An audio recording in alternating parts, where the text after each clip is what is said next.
जिस बालक ने जन्म लिया उसी का नाम कंस पड़ा था। और वो कंस नाम का जब राक्षस का प्रकोप घर में ही पहुंच गया तो कंस भी राक्षस ही बना। राक्षस का जन्म, कंस का जन्म वहां हो गया। लेकिन ब्राह्मणों ने कहा, राजन ये बालक आपके वंश को नष्ट कर देगा, ये बालक सही नहीं है, आपका जो वंश है उसे पूरा मिटा देगा, वंश को बर्बाद करने वाला। इसलिए उग्रसेन जी ने उसे लता पताओं में लपेटकर यमुना जी में बहा दिया।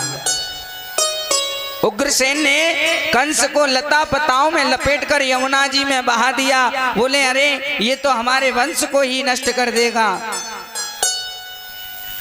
अब इधर यमुना जी में बहाने के बाद परंतु वसुदेव के पिता शूरसेन यमुना में भजन कर रहे थे। वसुदेव जो देवकी के भगवान कृष्ण के जो पिता, वो वसुदेव के शूरसेन यमुना जी में भजन कर रहे थे। शूरसेन जी ने उस बच्चे को देखा तो गोद में लिया और घर ले आए। अपनी पत्नी से बोले, अब तक केवल वसुदेव हमारा बेटा था, विधाता ने दूसरा और दे दिया। कंस वसुदेव के साथ शूरसेन जी के यहाँ पल रहा था। उग्रसेन जी ने कंस के बाद 4 पुत्र और हुए। इधर कंस को नारद जी के द्वारा सूचना मिली। नारद जी पहुंचे कि आप वहां जाएं, मथुरा पहुंचो, आपके पिता ने आपको यमुना जी में बहा दिया था। सारी बात पुरानी याद दिलाई नारद जी ने, क्योंकि लीला नहीं हो पाती। जब दूसरे के यहाँ पल रहे थे तो लीला कैसे रचती। अब तो भगवान नारद ने उनसे पट्टी पढ़ाने के बाद वहां से अंतर्ध्यान हो गए कि आप उग्रसेन के बेटा हैं। बोले अच्छा, मैं उग्रसेन का बेटा हूं। अब तो कंस रात्रि में उठकर चला गया, कैलाश पर्वत पर तपस्या करने लगा। भगवान शिव को प्रसन्न कर वरदान प्राप्त किया और शिवजी ने एक धनुष उसे दिया और कहा कि नारायण के अलावा इसे कोई तोड़ नहीं सकता। ये जो शिव धनुष है उसे नारायण के अलावा कोई नहीं तोड़ सकता। बोले ठीक, धनुष जो तोड़ेगा वो तुम्हें छोड़ भी नहीं सकता, वो ही तुम्हें मारेगा। जो धनुष तोड़ देगा, शंकर भगवान ने जो धनुष दिया था। अब तो असासुर, बकासुर, व्योमासुर, अरिष्टासुर, केसी, धेनुकासुर, बड़े बड़े राक्षसों को कंस ने अपनी सेना में सम्मिलित कर लिया।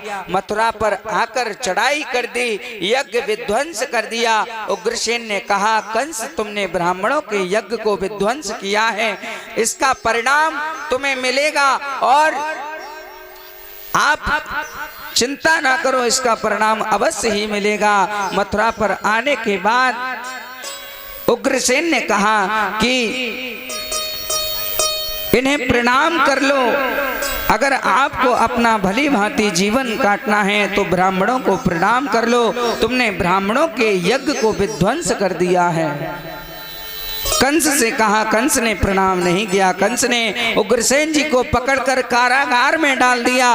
बोले मथुरा का ढिंढोर पिटवा दिया जाए, आज के बाद यज्ञ करना बंद, तप करना बंद, पूजा पाठ करना बंद कर दो।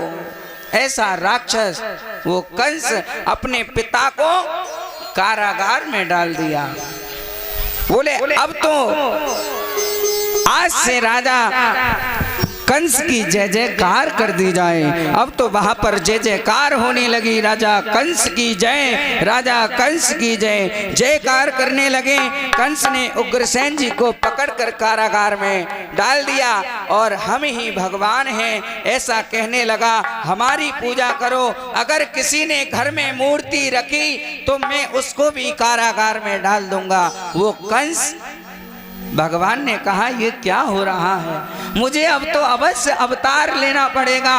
जब धर्म की हानि हो रही है तो मैं अब सहा नहीं जा रहा है, मैं अवतार जरूर लूंगा और इस कंस को निपटा कर मानूंगा। कंस के मन में ऐसा भाव आया कि भाव जागने के बाद कंस ने एक यज्ञ कराया कि चलो भगवान का एक यज्ञ ही करा दिया जाए, पिताजी का थोड़ा तो चलता रहे। कि यज्ञ किया तो यज्ञ में कौन सा मंत्र बोला जा रहा है, बोले भगवान का मंत्र नहीं बोलना कि ओम कंसाय स्वाहा। कंस का स्वाहा, तो कंस का तो स्वाहा होना निश्चित हो गया। बोले भगवान प्रसन्न हुए कि चल कोई बात नहीं, मेरा यज्ञ नहीं करा रहा है, बहुत ठीक बात है, लेकिन तू तो स्वयं की स्वाहा कर रहा है और तेरा स्वाहा निश्चित है, चिंता मत कर, मैं यहाँ से सब देख रहा हूँ। कंस के मन में विचार आया क्यों ना मेरी बहन देवकी है उसका विवाह किया जाए। कंस ने ऐसा विचार वसुदेव जी के साथ देवकी का विवाह संपन्न कर दिया। कंस की जो बहन देवकी वो उनके चाचा जी की पुत्री है और कंस की छोटी बहन है। धूमधाम से देवकी का विवाह किया वसुदेव के साथ। कंस ने बहुत दहेज दिया, लेकिन वसुदेव देवकी को जैसे ही रथ पर बिठाकर विदा कर रहा था, इतने पर ही पृथ्वी प्रगृहम् कंस भाष्या अस्या त्वष्टमो गर्भो हंतायाम बहसेनवा।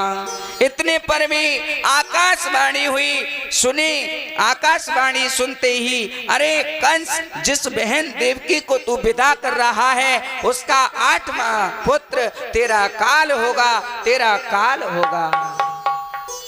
इस प्रकार से आकाशवाणी सुनते ही कंस ने क्या किया कि अष्टम गर्भ सुनते ही कि इसका काल होगा, तो देवकी का बेटा तुम्हारा काल, इसका अष्टम गर्भ तुम्हारा काल। मन में ऐसी विचारधारा बढ़ने लगी। लेकिन जो ना समझ होते हैं, देह की आत्मा मानने की जो गलती करते हैं, अपने शरीर की सुरक्षा के लिए उसने प्रियजनों के सामने संकोच का अनुभव नहीं करते। मेरे काल को जन्म देगो, जो मेरे काल को जन्म देगा उसकी तो मैं मृत्यु कर दूंगा। देवकी को पकड़ करके कारागार में डाल दिया गया। मेरे काल को जन्म देने वाली देवकी जीवित नहीं छोड़ूंगा, तो जो बच्चा पैदा होगा अब मैं उसे जीवित नहीं छोड़ूंगा। इस प्रकार से कंस ने सारी भांति बोली। बोली गोविंद भगवान की। इस प्रकार से कंस ने देवकी को कारागार में डाल दिया। जब हर प्रकार से, लेकिन पति को पति कहलाने का अधिकार तभी है जब हर प्रकार से पत्नी की सुरक्षा कर सके। अब तो देवकी ने कहा कि मुझे भी, जब मुझे तुम कारागार में डाल रहे हो तो वसुदेव को अब अलग मत करो। वसुदेव मेरे साथ ही रहेंगे, मेरे पति हैं। मैं अब इनके साथ, मेरा विवाह हो गया है, 7 फेरे इनके साथ पड़े हैं। आप मुझे अच्छे से विदा कर रहे थे कंस भैया, अब तुम मुझे इनके ही साथ कारागार में डाल दो, इन्हें अलग मत करो। मेरा साथ निभाने वाले यही हैं और कोई नहीं है। इस प्रकार से प्रार्थना की। वसुदेव जी के तुरंत कंस के तलवार वाले हाथ को पकड़ लिया। बोले इस तलवार से तुम देवकी को मार नहीं सकते, मैं इसके रक्षक करता हूँ। अगर पति वही है जो अपनी पत्नी की सुरक्षा और रक्षा करता है। बोले मैं इसका पति हूँ, आप देवकी को तलवार से मारेंगे। तुरंत तलवार वाला हाथ पकड़ लिया। बोले ये मैं दंड नहीं देवकी को देख नहीं सकता। इस प्रकार से श्लाघनीयं गुणासुरे भवान भोयज कंस्करा सा कथम भगनी हन्यात् स्त्रियमुहान् पर्वणि।